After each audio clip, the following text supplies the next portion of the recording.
Forward bloc party సింహం గుర్తుకే vote వేసి అత్యధిక మెజారిటీతో గెలిపించాలని మాజీ కౌన్సిలర్ కొలిపాక శ్రీను ప్రజలకు పిలుపునిచ్చారు. పెద్దపల్లి పట్టణ కేంద్రంలోని కొలిపాక శ్రీనివాస వెంచర్లో నిర్వహించిన సమావేశంలో ఆయన మాట్లాడారు. మున్సిపల్ ఎన్నికల్లో ఫార్వర్డ్ బ్లాక్ పార్టీ నుంచి 26 మంది కౌన్సిలర్ అభ్యర్థులను బరిలో నిలబెడుతున్నామని తెలిపారు. ఇప్పటి వరకు ఏ ప్రభుత్వం చేయాలని అభివృద్ధిని చేస్తామని మాయమాటలు చెప్పి ఓట్లు అడిగే వారికి ప్రజలు మోసపోవద్దని అన్నారు. ప్రజల సమస్యల పరిష్కారమే లక్ష్యంగా ఫార్వర్డ్ బ్లాక్ పనిచేస్తుందని పేర్కొన్నారు.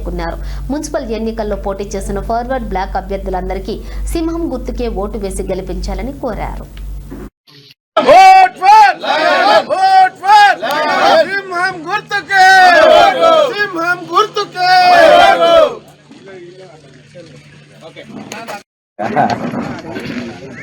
ఫార్వర్డ్ బ్లాక్ పార్టీ అభ్యర్థులందరినీ గెలిపించవలసిందిగా కోరుకుంటూ మరి ఒక్కొక్క అభ్యర్థి పేరును చదువుతూ ఉంటాను.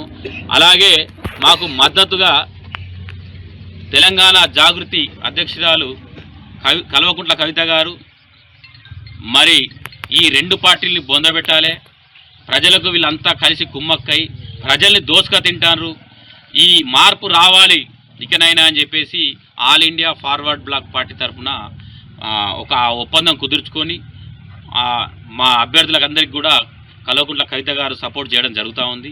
త్వరలోనే ఆమెతోటి ఇక్కడ బహిరంగ సభ కూడా ఉంటుంది. దయచేసి ప్రజలంతా కూడా దీన్ని గమనించి మరి ఫార్వర్డ్ బ్లాక్ పార్టీ అభ్యర్థులందరినీ సింహం గుర్తుపై ఓటేసి గెలిపించాలని కోరుతూ ఒక్కసారి ఆ అభ్యర్థులను ఎస్సీ మహిళ ములుమూరి కావేరి శేఖర్, జనరల్ కుక్క మల్లేష్,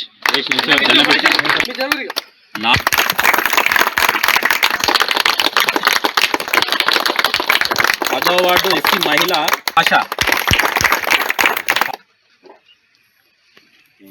రావు, 14 బిర్ఖాన్, 15వ వార్డు నేనే చైర్మన్ అందరికీ, కొలిపాక చిరంజీవి, 18వ వార్డు కొలిపాక సంపత్, 20వ వార్డు బీసీ మహిళ గణపతి నిర్మల.